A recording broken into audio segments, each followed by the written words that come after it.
It seemed when you got some inside information from the Adesanya folks that they were going to try to turn that aggression around on Pereira. Mission accomplished for the last stylebender. That might be one of the greatest KOs I've ever seen in my life. Well, he looked like his leg was hurt. He was fading. Pereira saw it and just started to let everything go, and Izzy put him out. Wow. Woo! What a knockout. What a way to regain your championship.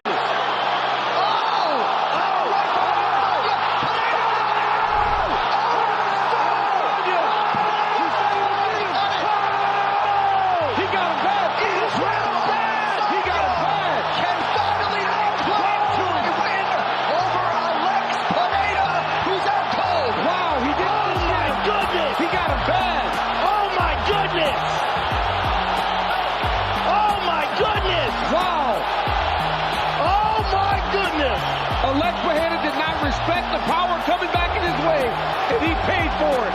Oh my ship, and finally break through in a series where you were way behind.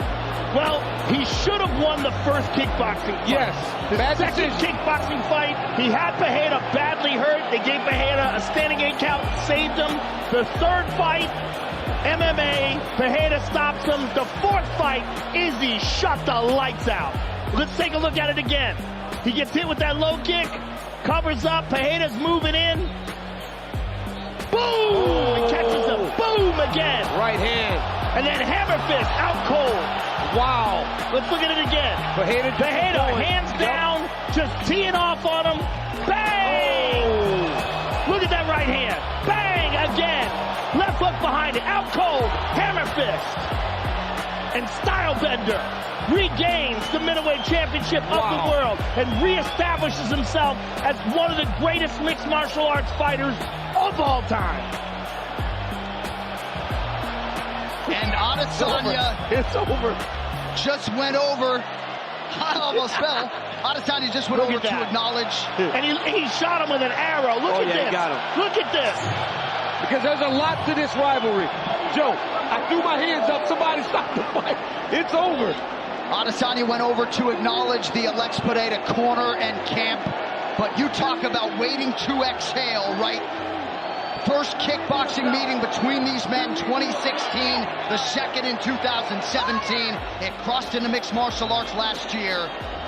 And Adesanya, finally 7 years into this rivalry, can lay claim to a win against Poatan. That was impressive. John, he said that this would not take long for him.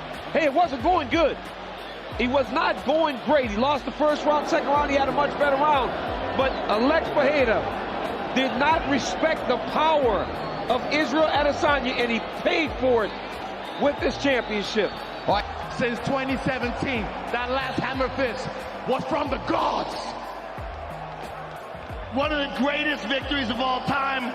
It was an honor to call you fight, sir. Thank you very much. The last stylebender back on top of the middleweight world, and we have talked so much about Alex Pereira's inexperience and Adesanya's wealth of experience, and I don't know if that playing possum speaks to that, DC, but certainly Adesanya's fight IQ in that fight-ending sequence helped him produce, as Joe said, one of the biggest wins of all time. Absolutely, it showed, right? Pereira made a mistake. In round 5 of fight number 1, Izzy was a bit tired. It was late in the 5th round. This is the 2nd round. Adesanya's still fresh. Adesanya's been here before, and he found a way to set a trap for Alex Pereira, and he did not give him an opportunity. He said it to us. I always seem to have him, but I let him off the hook. This time, he didn't let him off the hook. And it's crazy how he called it. He knew that he was going to be able to get it done and get it done early. And the way he said he played possum and shelled up against the cage, just waited for that opening, and my goodness, when he landed, it was beautiful. I mean, I've seen some sensational knockouts, but it's something about the magnitude of this fight. The 3 fights that he lost previous, the fact that it was the loss of his title, and to have him come back and win it so definitively, to shut the lights out on Pereira like that, was just outstanding. As you were making your way to the broadcast booth, we were talking about Adesanya's experience, right? 5 fights coming in here tonight, juxtaposed against just 7 or 8 for Alex Pereira, and perhaps eventually the experience finally became part of the equation in this rivalry in MMA, and he was able to take advantage of a mistake perhaps up against the fence. It could have been that, but it also could have been the overconfidence of Pereira. That Pereira was pressing with his hands down, thinking that Stylebender was hurt, thinking that he had him and he was going to take him out and defend his title. And Stylebender was playing possum and landed a right hand from the gods. I mean, that was just spectacular. I mean, I'm going to watch that 100 times in a row when I get home. It's incredible, and a lot of folks suggested that maybe Adesanya should lay back and idle and have Alex Pereira try to go through the gauntlet a little bit or try to defend the title, but Adesanya was not going to let this division move on without him. This is one of the most glorious celebrations I've ever seen. Look at him. Look at this man. You don't, when he grabbed that mic and said, I hope that everyone in this room feels this happiness one time in your life. And the way to feel this happiness is to go for something. And he went for something after it was taken from him. He didn't take any time off. He went right back to the grind, right back to work, found the solution, and pulled it off tonight in spectacular fashion. You know, this guy, this is where he's been. We've never really seen him in any other light than doing this. And once again, he proves he's the best middleweight in the world.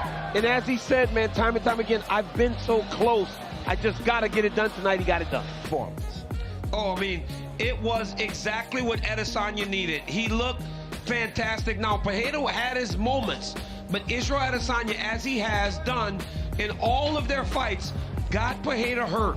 But this time he did not allow him off the hook. Bro, he knocked him out bad.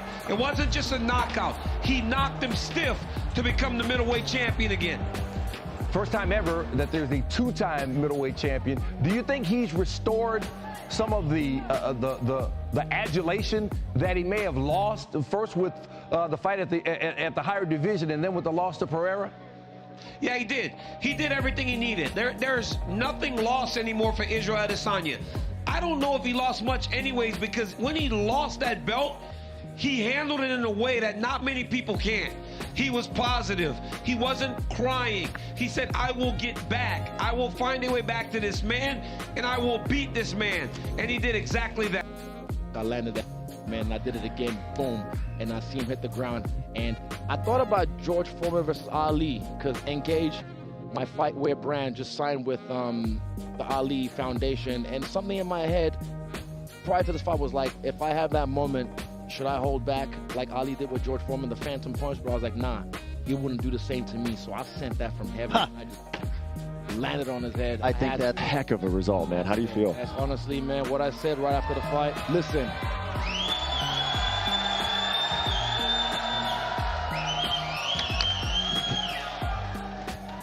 I wanted that, what I said right after the fight. When I meant that from the bottom of my heart. Like, people don't understand in your day-to-day life, you go through adversity, you go through, you know, demons that you have to overcome yourself. And a lot of fighters like Rashad, DC, they've been through this. They were talking about it on screen, like having to get over that. But I put that pressure on myself this camp. I put that demon on my back, because I was like, this is that to get over. And I don't give a I keep saying, oh, well, if you beat him once, it's still 3-1. 3 minus 1 is 2, and that's 2-time UFC middleweight champion. You already know.